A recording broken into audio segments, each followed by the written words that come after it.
My wife faked a terminal illness to make me stay. She shaved her head, faked medical bills, and made me drive her to treatments.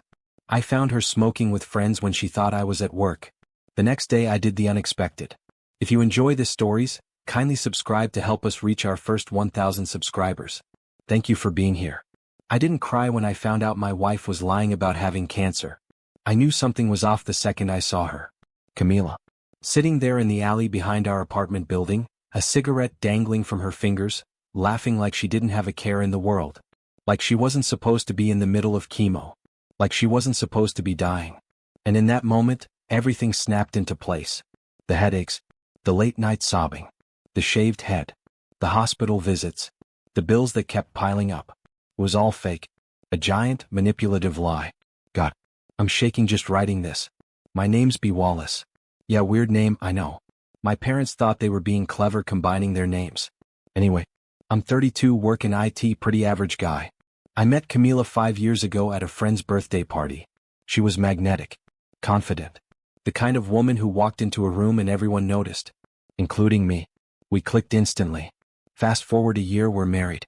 Fast forward another year and I'm starting to realize that maybe, just maybe, I don't actually know this woman I married.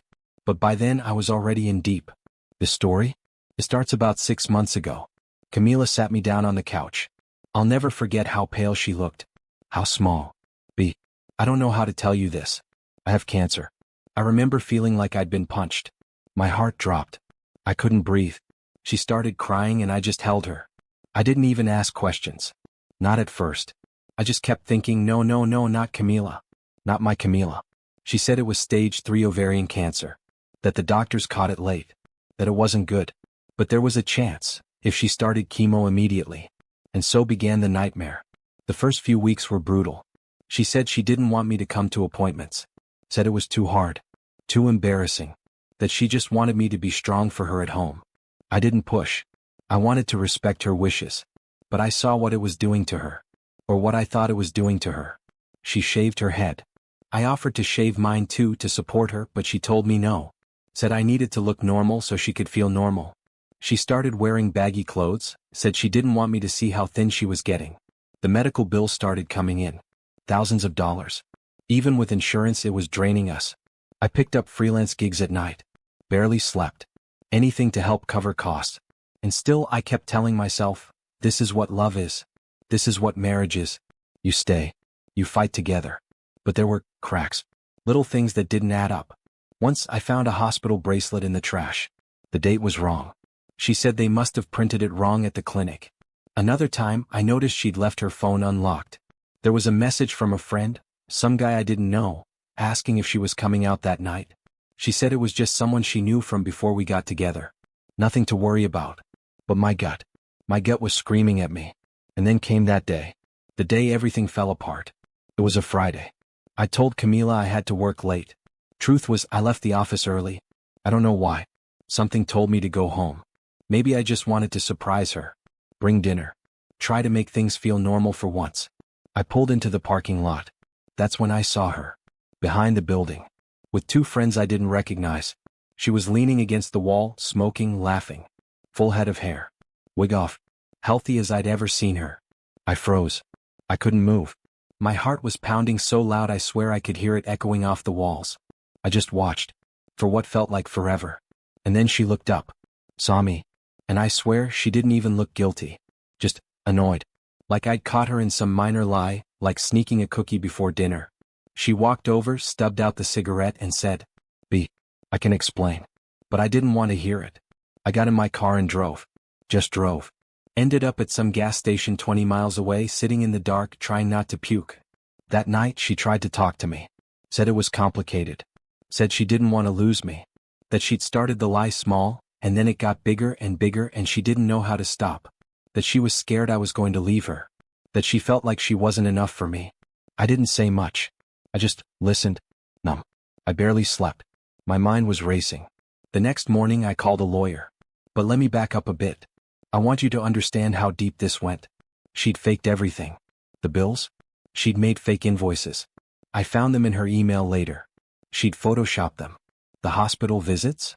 She'd drive to the hospital, park, wait an hour, and come home like she'd had treatment. I found wigs in the back of her closet. Different styles. One looked exactly like how her hair used to be. The shaved head. She did that herself in the bathroom one night while I was asleep. She even had me drive her to appointments a few times. I'd drop her off at the entrance, she'd go in, and then she'd slip out a side door and go. I don't know where. Out with friends. Shopping. Living some double life while I sat in the car, waiting, worrying, breaking. I felt like a fool. Like the biggest idiot in the world. I kept thinking back. To the little signs. The times I'd wake up at night and find her on her phone, texting. The way she'd get defensive if I asked too many questions about her treatment. The way she'd pull away when I tried to comfort her. And then I thought about me. About how hard I worked. About the freelance jobs I picked up. About how I cried in the shower so she wouldn't see me fall apart. About how I put everything into trying to save her. To save us. All for a lie. So yeah, I called a lawyer. Told them everything. I didn't know what I wanted. Divorce? Annulment? Could I sue her for emotional distress? I just wanted out. I wanted to breathe again. I didn't confront her. Not really. I just shut down. Packed a bag. Slept on the couch. Went to work, came home, barely spoke. She tried to act like everything was fine. Cooked dinner. Asked about my day. Like we could just sweep it under the rug. But inside I was done. And here's the part that haunts me. The part that keeps me up at night even now. She didn't seem sorry. Not really. It was like she thought this was normal. Like lying on that level was just part of life. Like I should have understood. Like I should have stayed anyway. I started digging more. Found out she'd lied about other things. Small things, sure. But still. Was. Things that didn't matter, but she lied anyway. Just because she could. So now I'm sitting here writing this. Wondering how I didn't see it. Wondering how I let it get this far. Wondering what kind of person does this to someone they claim to love. I'm meeting with the lawyer again tomorrow. I'm done. I have to be done. I can't keep living like this. I deserve better. I deserve truth. And Camila? She doesn't even know I'm writing this. She's in the other room, probably planning her next move, her next lie. I don't know what comes next. But I do know this. I'm not staying. Not anymore. The morning after I called the lawyer, I woke up before sunrise. I lay there staring at the ceiling, listening to Camila's soft breathing beside me. It felt unreal. Like I was watching a movie about someone else's life. I got up quietly, trying not to wake her. The kitchen was dark and cold. I brewed coffee I didn't even want, just to keep my hands busy. My phone buzzed with an email from the lawyer's office, confirming my appointment for 10 a.m. That made it real. It was happening. I was doing something. When Camila finally came into the kitchen, she looked like she hadn't slept either. Her eyes were puffy, her face pale. But there was something else there too. A calculation. Like she was trying to read me, figure out what I knew. She tried to smile. Asked if I wanted pancakes. Pancakes. Like we were in some Saturday morning sitcom. I told her I wasn't hungry. I grabbed my keys and left. I couldn't stand being near her. Not with everything I'd uncovered. On the drive to the lawyer's office, I kept replaying every conversation we'd ever had. Every fight. Every sweet moment that now felt poisoned. Was any of it real? Or had she been lying since day one?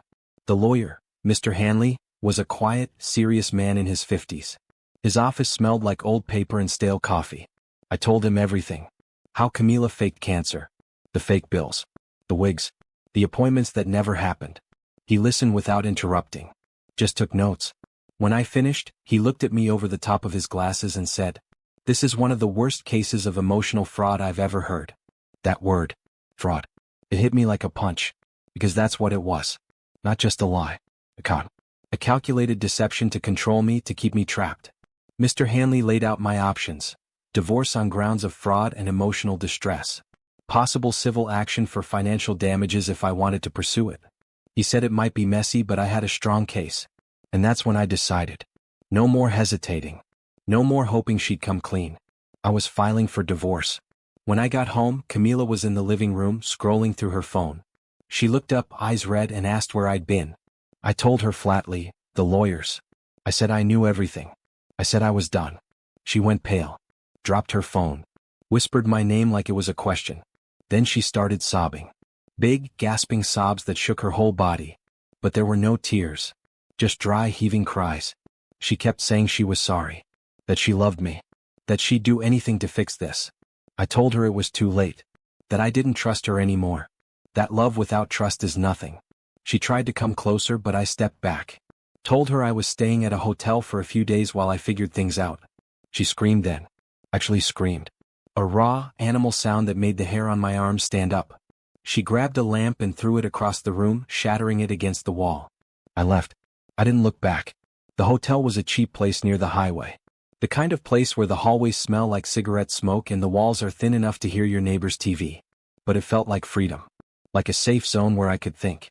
I spent the first night pacing the tiny room, scrolling through old messages on my phone. Seeing her words in text made it all worse somehow. The lies were there in black and white. The "I'm so sick today" texts. The "thank you for being my rock" messages. All of it fake. I barely slept. The next morning I woke up to a flood of missed calls and texts from Camila. "Where are you? We need to talk. I'm so sorry. Please come home." I didn't reply. Instead I called my best friend Jason. He'd moved to another city a year ago, but we still talked every couple of weeks. I hadn't told him about Camila's illness because it always felt too personal, too raw. But now I needed to talk to someone who knew me, who'd remind me I wasn't crazy. When I told him the whole story, he went quiet for a long time. Then he said, "Man, I don't even know what to say. That's messed up. But you're doing the right thing. You gotta get out." Hearing someone else say it made it feel more real, more final. That afternoon, I went back to the apartment while Camila was at work. I packed a few more clothes, my laptop, and important documents. I found her wigs in a duffel bag at the back of the closet. 3 of them. All different lengths. All carefully labeled. Like props for a play. I took photos of them. Proof. Then I left. I moved into a short-term rental the next day. Small but clean. It felt like a fresh start. But Camila wasn't done. She started showing up at my office. Waiting in the parking lot. Calling out to me as I walked to my car. She'd cry, beg, promise she'd get therapy. Swear she'd make it right. One night, she banged on my rental door for an hour straight. I almost called the police. But then she left, sobbing into her phone as she walked to her car. A few days later, I got a call from an unknown number. It was one of Camila's friends, Sasha. She said she'd heard about what happened and that she was sorry. That she never wanted to get involved, but Camila told them she was doing it because I was planning to leave her, and she needed to scare me straight. Scare me straight. Those words made me want to throw up. Sasha said Camila had always been dramatic. That this wasn't the first time she'd done something extreme to keep someone close. But she'd never gone this far before. I asked her if she knew when Camila started planning this. She said it was about 8 months ago, right around the time I'd been offered a job in another city, one I'd turned down because Camila said she was too sick to move. The pieces clicked together. She'd faked cancer to keep me from taking that job. From leaving. From living my own life. I called Mr. Hanley again. Told him I wanted to move forward as fast as possible. He filed the papers that afternoon. Served Camila the next morning. She showed up at my rental that night. Pounded on the door until I opened it. She looked wild, hair a mess, makeup smeared, eyes red. She begged. Pleaded. Said she'd go to counseling. Said she'd do anything if I'd just call it off. I told her there was nothing left to save. She screamed at me then. Called me heartless. Selfish. Accused me of abandoning her when she was sick. I almost laughed at the irony, but all I felt was hollow. She left eventually, tires squealing as she drove away. The next few weeks were a blur of paperwork and meetings with my lawyer. I changed my phone number. Blocked her on social media. Told my boss everything so he'd know why I was distracted, why I kept looking over my shoulder. Every night, I replayed everything in my head. The lies. The wasted time. The love I thought we had. I kept asking myself, how did I not see it? But I also started to remember the little freedoms I had now. Sleeping without listening for her crying. Eating what I wanted. Going for a run without checking in every hour. Feeling light. Like a weight had been lifted. A week before our first court date, I got an email from Camila. A long, rambling message full of apologies and excuses. She said she'd been depressed. That she was afraid I'd leave because I'd stopped loving her. That she needed to do something drastic. She said she still loved me. That she always would. I didn't reply. Then came the day of the hearing. Seeing her in court was surreal. She looked small. Fragile. She wore a scarf on her head, like she was still trying to sell the cancer lie. But there was no fire left in her eyes. Just exhaustion. When the judge asked her if she'd like to contest the divorce, she shook her head. Whispered no. It was over. Walking out of that courthouse felt like stepping into the sun after years underground. I knew I'd have to deal with the aftermath, finances, emotions, trust issues. But I was free. Really free. I went home that night. Sat on the tiny balcony of my rental. Watched the sunset. Felt the breeze on my face. Realized I hadn't felt this calm in a long, long time. But the story doesn't end here. Because the next day I got a call from a number I didn't recognize. A detective. He said he needed to talk to me about some inconsistencies with the medical bills Camila had submitted to the insurance company. He said it looked like fraud. Serious fraud. And just like that, everything took another turn. When the detective called, I honestly thought it was a prank. He introduced himself as Detective Mason. Said he was with the Financial Crimes Unit and that my name came up in an active case. I asked if it was about Camila. He said yes and that I might want to come in. My stomach dropped. I sat in that sterile interrogation room 2 days later, hands sweating against a paper cup of stale water. I wasn't under investigation, he made that clear. But I was the primary witness in a case that could blow wide open.